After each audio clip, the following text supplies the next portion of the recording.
provincial, bienvenido. Bueno, muchas gracias. La verdad que unas ganas de estar acá, así que bueno, muchas gracias por la invitación. Semana caliente, arrancamos el día con una marcha atrás, más de Cambiemos en materia energética. Sí, digamos, es un marcha atrás a medias, ¿no? El gobierno ha anunciado que, bueno, un poco lo adelantaban recién, que es el Estado el que se va a hacer cargo de la diferencia y quienes van a terminar, digamos, pagando indirectamente lo que le compensan a los grandes beneficiados de la adecuación tarifaria de la que tanto habló el gobierno, somos nosotros a través de los impuestos, a partir del IVA, impuesto a las ganancias, que el gobierno había anunciado en campaña que iba a quitar y que muchos trabajadores, ¿no?, reconocieron que con esa expectativa lo votaron y bueno, hoy pagan más ganancias que antes y pagan sectores que antes no pagaban. Bueno, el tema es que yo creo que las pérdidas de, entre comillas, que puedan tener las empresas, tienen que hacerse cargo las empresas. Yo también escuchaba recién lo que planteaban con respecto a cómo se ha esmerilado el sueldo, el poder adquisitivo de la gente, y yo vengo dando este ejemplo. En 2015 el salario mínimo vital y móvil eran 5.688 pesos, que traducido al cambio de ese momento eran $627. ¿Y hoy? Hoy, digo, ¿sí? En agosto de 2016 bajó a $417, en agosto de 2017 a $519, ahí eso estuvo en sintonía con ese verano económico que el gobierno hizo con clara intencionalidad electoral. Y hoy, con el aumento del mes de septiembre, son 10.700 pesos, traducido al cambio de hoy, es algo así como 267, 263, va variando, pero no supera los $270, o sea, menos de la mitad. Sí, estamos en el marco que ayer Hugo Moyano salió a solicitar nuevamente una apertura de paritarias para el sector de camioneros, pidiendo un 42% de llegar a un 42% con lo que ya habían obtenido, creo que era un 29, ¿no? Si no me equivoco. Un 29, sí. Porque claramente no están dando los números. Sí, y ahí yo, digamos, recordemos que cuando el ministro de Economía, ministro de Hacienda Dujovne, presenta el presupuesto en 2017, lo presenta, valga la repetición, con un 10% de inflación, ¿no? Sí. Y después lo corrigieron antes de presentarlo en el Congreso y lo llevaron a 15. Y por eso el techo de la paritaria. Claro, el primer techo que estamos hablando.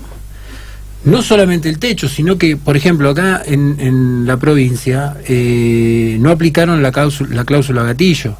O sea, el gobierno, eso deja entrever distintos análisis, pero uno de ellos es el de que el gobierno tenía algo, claro, digamos, porque que era la cláusula que le permitía a todos los sectores de los trabajadores empatar con la inflación, por lo menos empatar.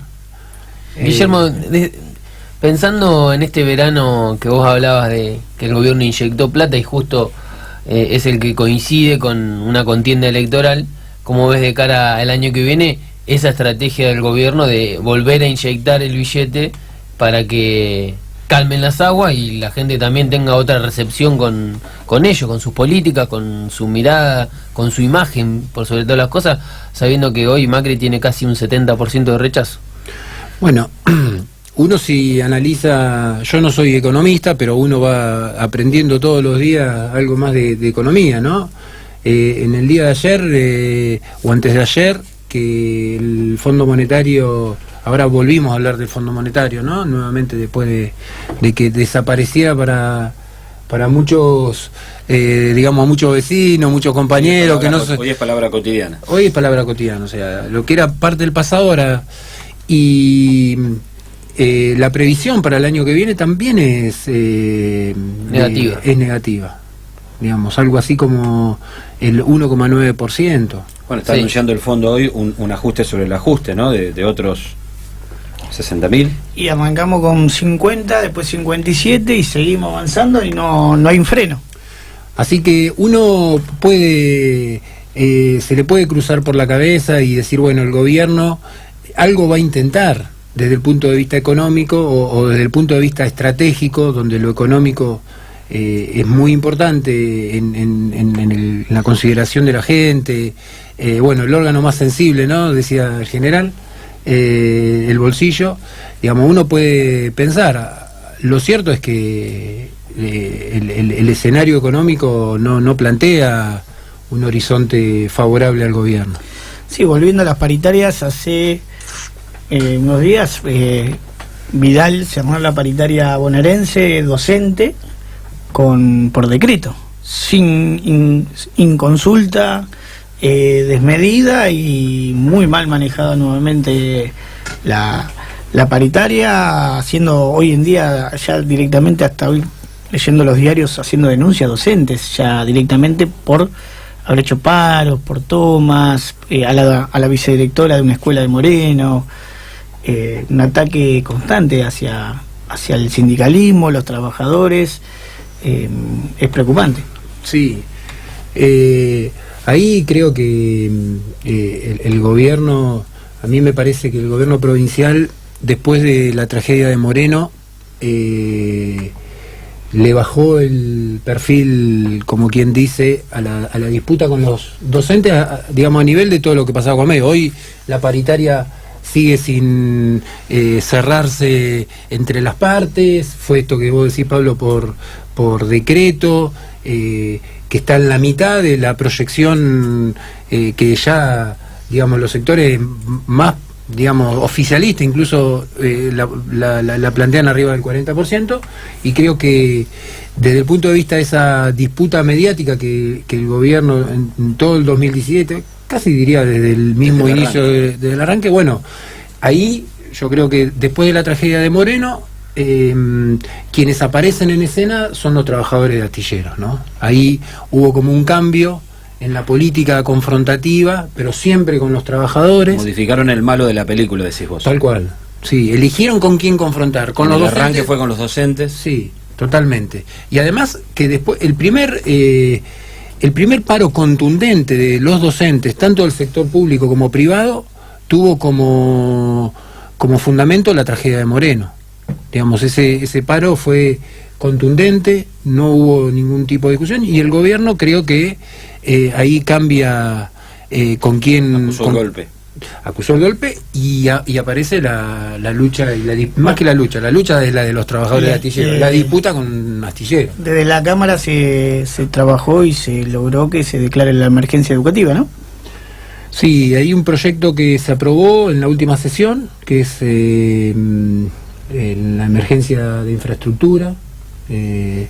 Nosotros en general planteábamos que ahí había un concepto falso que el gobierno había establecido con respecto a queremos discutir con los alumnos en las escuelas. Las aulas. La paritaria no se había cerrado y las escuelas estaban cerradas justamente por la negligencia, claro, y la desidia del propio gobierno, ¿no? El audio de Nicholson. Bueno, acá tenemos un ejemplo muy claro que a mí me toca de cerca porque es mi hermana la directora de la escuela 23. Ahora el próximo 29 de octubre se va a cumplir un año y la escuela recién en agosto, fines de agosto, firmaron el pliego de licitación y recién ahora están levantando y haciendo algún arreglo, cuando el mismo director de escuela había planteado que después del receso invernal los chicos iban a volver a esa escuela. Sí, llegamos a tener cerca de 40 escuelas sin arrancar las clases. Y no sé actualmente cuántas acá hay. En La Plata. Acá en La Plata. En la provincia era mucho más. Bueno, sí, creo Moreno, que 600. Un escenario. Moreno volvieron un 6, si no me equivoco, no más 100 ahora. 6 de 90. Es un distrito sin clases. Directamente, ¿no? 6 de 90. Bueno, pero entre el problema, entre la elección de confrontar con los docentes de la gobernadora, entre el problema de el SAE, el Servicio Alimentario, entre el problema de infraestructura, nadie duda a esta altura que este es el peor año en educación en la provincia de Buenos Aires. Digamos. ¿Es porque no les importa? ¿Es porque es un mal gobierno? ¿O es porque decididamente piensan ejecutar y dirigirse a a un sector de la sociedad que entienden desde el gobierno no les interesa precisamente lo público? Para mí es una mezcla de las tres cosas. Hay un psicopedagogo francés, Merrier, que plantea que los gobiernos nacionales y populares, los gobiernos en este caso peronistas, lo que han logrado con la educación pública es la democratización al acceso a la escuela pública.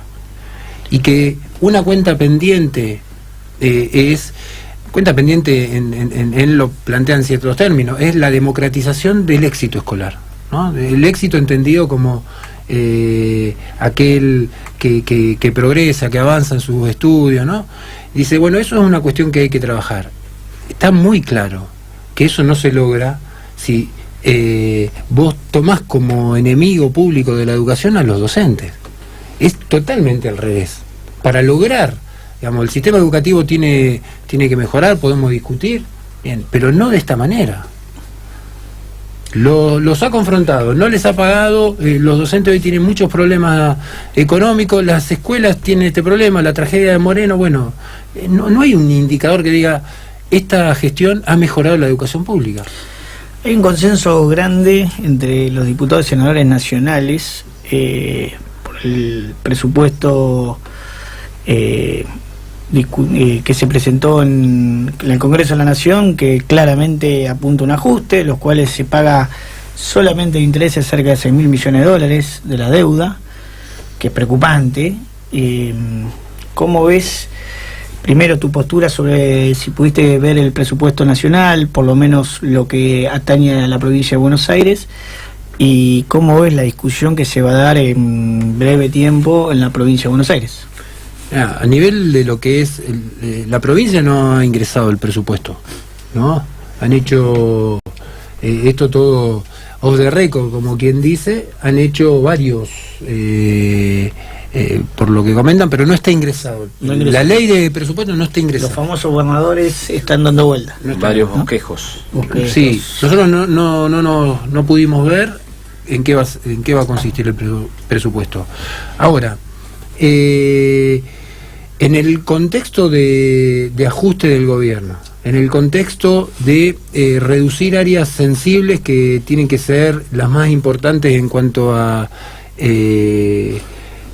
lo que es el presupuesto, como es educación y trabajo, en lo que implica del presupuesto en educación, que vuelve a los mismos niveles anteriores a 2001, es el 1,5 del presupuesto del PBI. nacional, del PBI. Entonces, yo no veo, digamos, al menos de lo que implica mi lugar en la Cámara de Diputados, elemento como para acompañar el presupuesto de la provincia, ¿no? Yo no veo que nosotros, o en el caso mío, tengamos que acompañar un presupuesto que va a reflejar, más allá de que no lo haya visto, que va a reflejar el mismo ajuste que está planteando en la provincia, si viene en línea con el de Nación, hay que rechazarlo. Yo no tengo ninguna duda que va a venir en línea con el de Nación. Y más teniendo en cuenta que el presupuesto nacional, en la mayor parte del ajuste, la está haciendo en la provincia de Buenos Aires. La mayor perjudicada y damnificada no es Vidal, la verdad, son los mismos bonaerenses, todos nosotros que vamos a ver disminuido el presupuesto en un gran porcentaje. Sí, ya los municipios dejan de percibir el fondo solidario, el fondo solidario, ¿sí? En el caso de la Municipalidad de La Plata, este año eran algo así como 65 millones que habían recibido, le faltaban recibir 40 millones.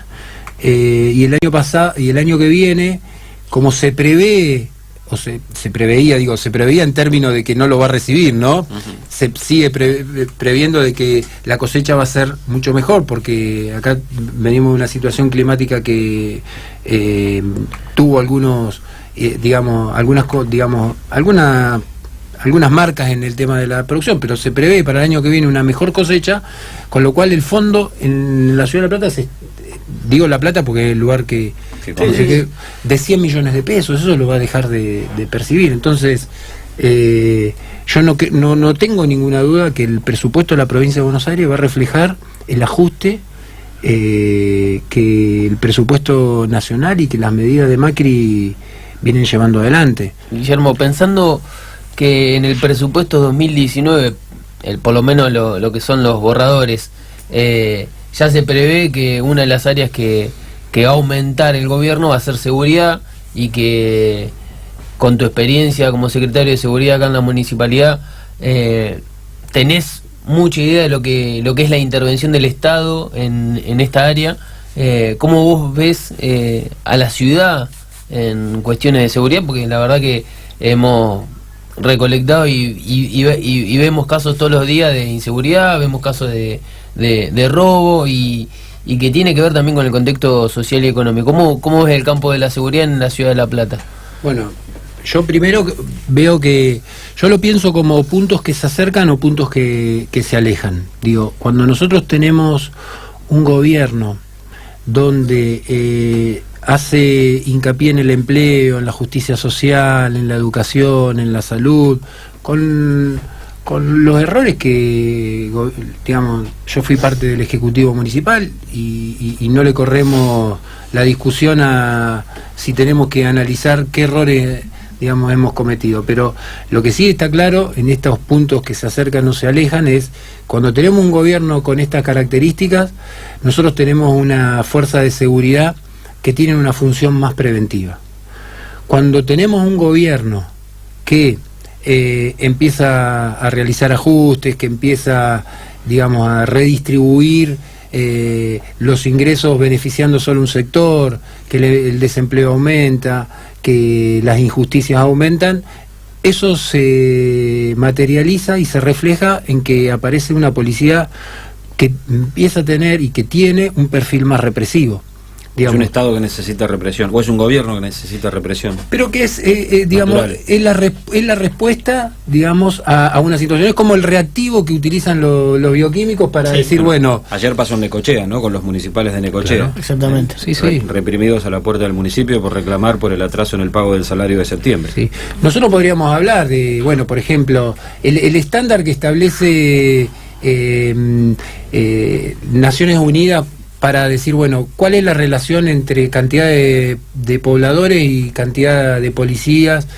Podemos hablar de la cuestión del aumento del índice delictivo.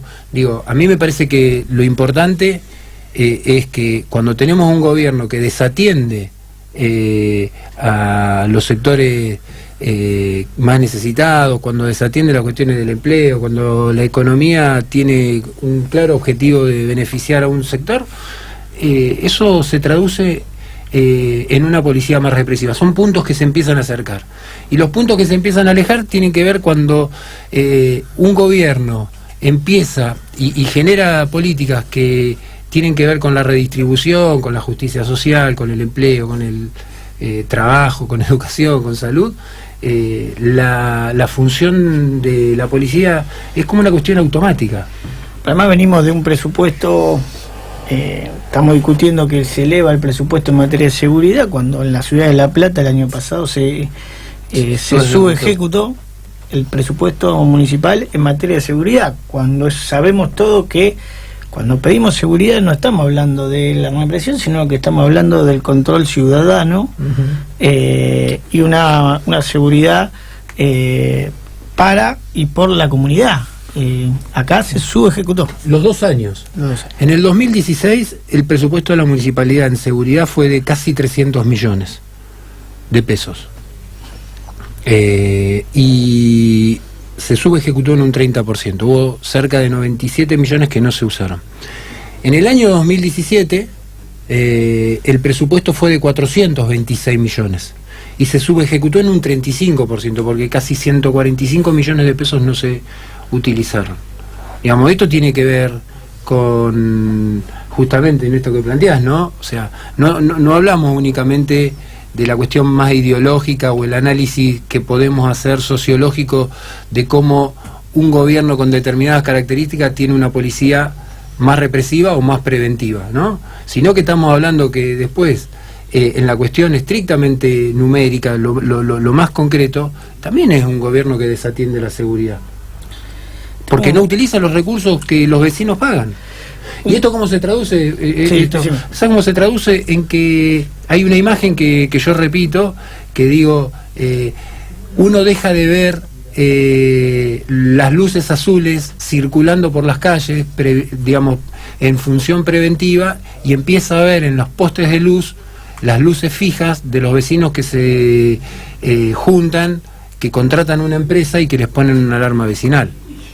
Esa es la otra cara de lo que estamos viendo, ¿no? Un Estado que se corre y donde la respuesta a eso que se corre son los vecinos que se organizan para lograr un poco más de seguridad. Está muy claro. Pues siguiendo con la línea de seguridad, ¿cómo ves estos containers que han instalado en las plazas, supuestamente en materia disuasiva, de los cuales he presenciado distintos hechos que la persona que estaba a cargo en el container miraba el monitor en vez de estar mirando y intentando ayudar en vivo la circunstancia, la pelea pública, la discusión pública que se estaba dando en Plaza Moreno. Yo tengo una mirada bastante crítica sobre que creo que son cámaras de merchandising más que de disuasión y de seguridad. Yo está muy buena la pregunta, porque me parece que ahí hay dos conceptos, Sí. dos ideas muy fuertes. Por un lado, desde el punto de vista de lo estrictamente de seguridad, primero que tienen una matriz, diga, de merchandising, de comunicación, y después, digamos, fundamentalmente porque hoy todos los especialistas sugieren, aconsejan, indican que los recursos tienen que estar volcados a generar medidas que pongan a los recursos en una postura activa. Y esto, como bien lo señalás, tienen un objetivo netamente pasivo, ¿no? Puestas en un lugar, una persona sentada mirando un lugar y no el otro. No estamos planteando un recurso que está en sintonía con lo activo que implica tomar medidas y estrategias para prevenir delitos. Eso por un lado. Pero por otro lado tiene que ver con una cuestión ideológica de este gobierno. ¿Por qué? Porque la ciudad de La Plata la han partido en tres. Cuando yo digo que la han partido en tres es porque por un lado está el Palacio Municipal o el edificio municipal y 10 cuadras a la redonda, y cómo el Ejecutivo ahí gestiona el resto del casco urbano y el resto de la ciudad. Digamos, uno va viendo a medida que va tomando distancia cómo la ciudad empieza a tomar. De afuera está abandonado. Totalmente. Entonces, y la cuenta es muy sencilla. La Plata tiene cerca, o precisamente tiene 980 kilómetros cuadrados. Bueno, estas casetas de seguridad se ubicaron en plazas del centro. Si uno toma los puntos más externos de esas plazas, una está ubicada en Plaza Mateu, la otra 1 y 66. El otro en el Parque Castelli, 25 y 66, Parque Alberti, 1 y 38, y la Plaza de 1 y 38. Después, esas son 4. Ubicaron 11 en la Ciudad de La Plata. El resto de las 7 están adentro de ese cuadrado, ¿no? Plaza Moreno, Plaza Martín, Plaza Belgrano, ¿no? El Parque Saavedra. Plaza Paso. Bueno, ¿saben cuánto suma ese cuadrado entre estos 4 puntos? 11,4 kilómetros cuadrados. De los 900. De los 980 kilómetros que tiene la Ciudad de La Me Plata. hace acordar a la Edad Media cuando estabas afuera de la fortaleza. Claro, cuidemos el casco. Cuando estabas afuera de la fortaleza. Y estabas encima en una problemas. pequeña parte Bueno. del casco. Y encima una pequeña parte del casco. Con esta característica de que, digamos, están a contramano de lo que se sugiere, ¿no? Entonces, acá eso es un fiel reflejo de falta de presupuesto. Una policía que tiene una función más represiva. Aumentan los delitos en la Ciudad de La Plata, solo con ver los datos mismos de la Procuración 2016, 2017 y los comparativos con el 2015 y 2014 dan la pauta de que el gobierno tampoco en materia de seguridad generó mejores condiciones para la gente. Cambiando de frente totalmente, ¿no? Porque venimos hablando de políticas públicas, principalmente en el área de seguridad. El sábado te lanzaste como candidato a intendente en la ciudad de La Plata. ¿Cómo ves de cara a 2019 al peronismo de La Plata y al sector que vos representás? Bueno, nosotros el sábado hicimos una presentación en un espacio público con la firme convicción de contarles a todos los platenses en lo que nosotros vemos que está pasando en la ciudad, atravesada por un contexto económico, recién lo hablábamos, que ha generado un nivel de desorganización para la gente muy marcado, y entendiendo que la ciudad de La Plata todavía sigue tendiendo, y además se han profundizado los problemas que tiene la ciudad. Entonces hemos decidido en un lugar emblemático como el Parque Saavedra, ¿no?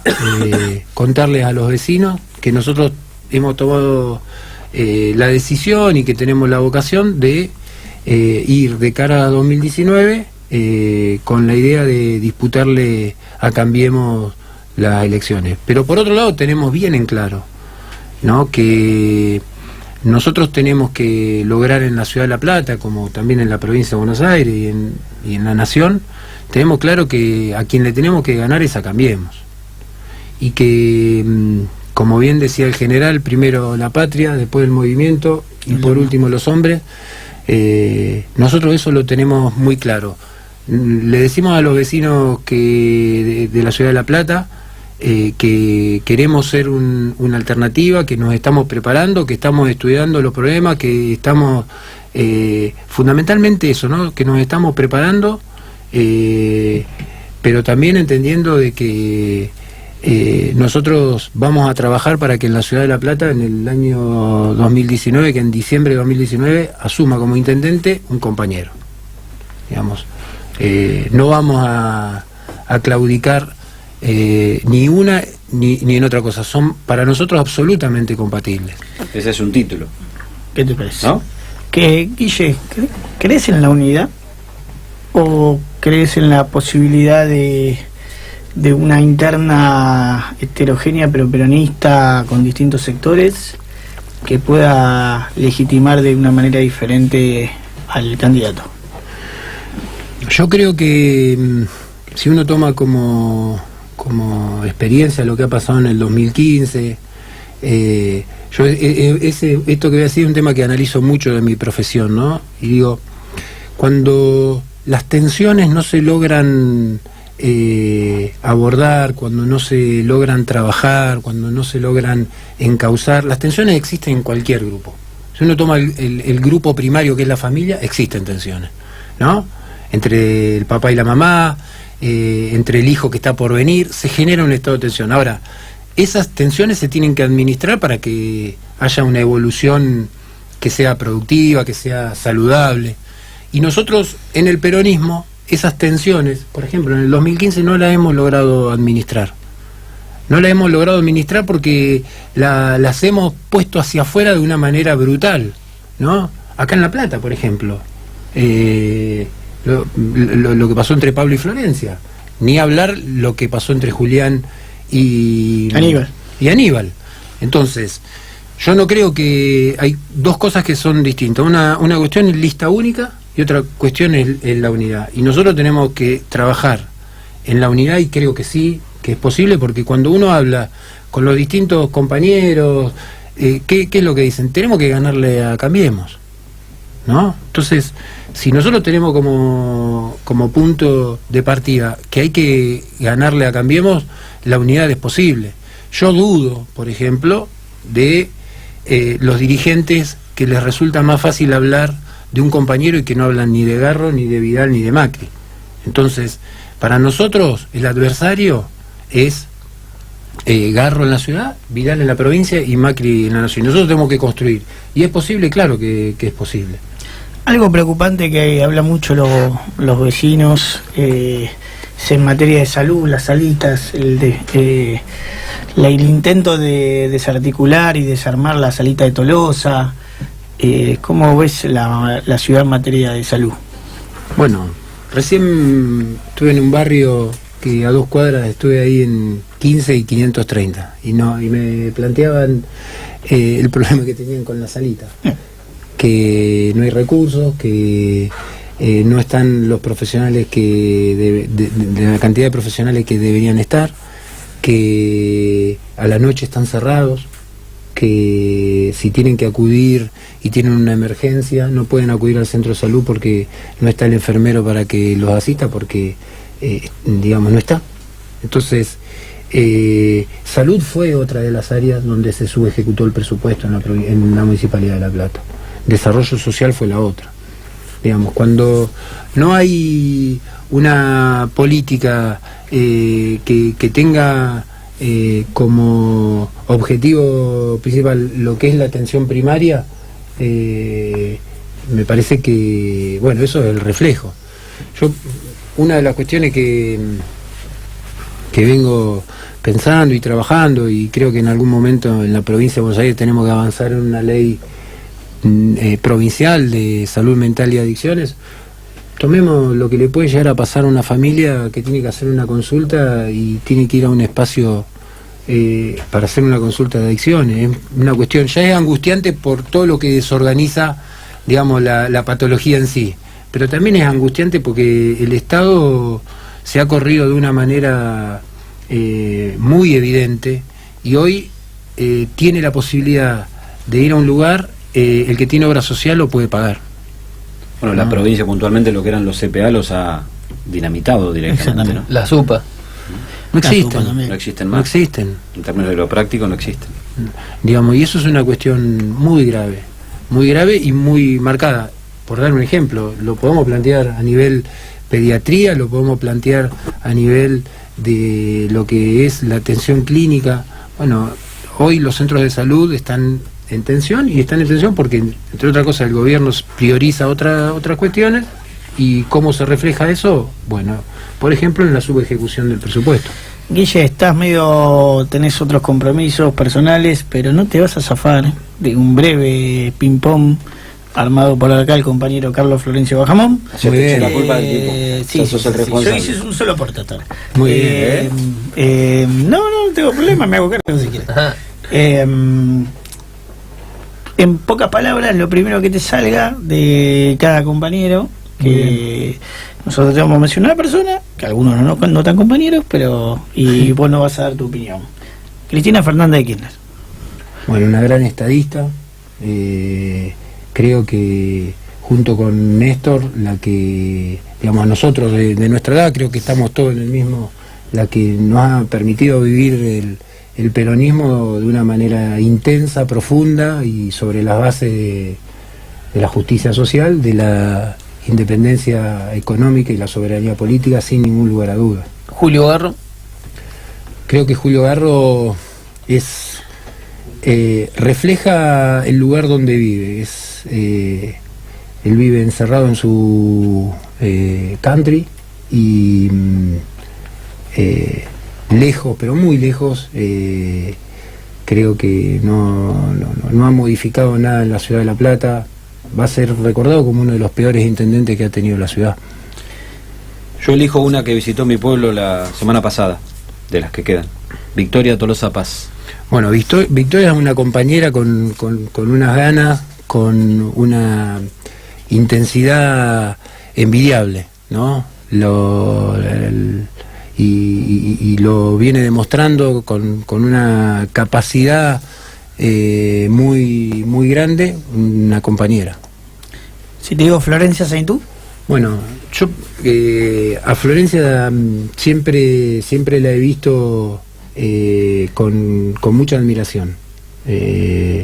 Su capacidad para sintetizar las ideas, el hecho... A mí me gusta mucho la relación entre el militante y aquel que ha tenido una formación académica, universitaria, pero más que nada porque hay muchos que no han transitado por la universidad, pero que sin embargo tienen una gran capacidad en lo que es el conocimiento y en transmitir todo lo que han dado. Entonces esa relación me parece que es muy importante para el campo nacional y popular, para el peronismo en general.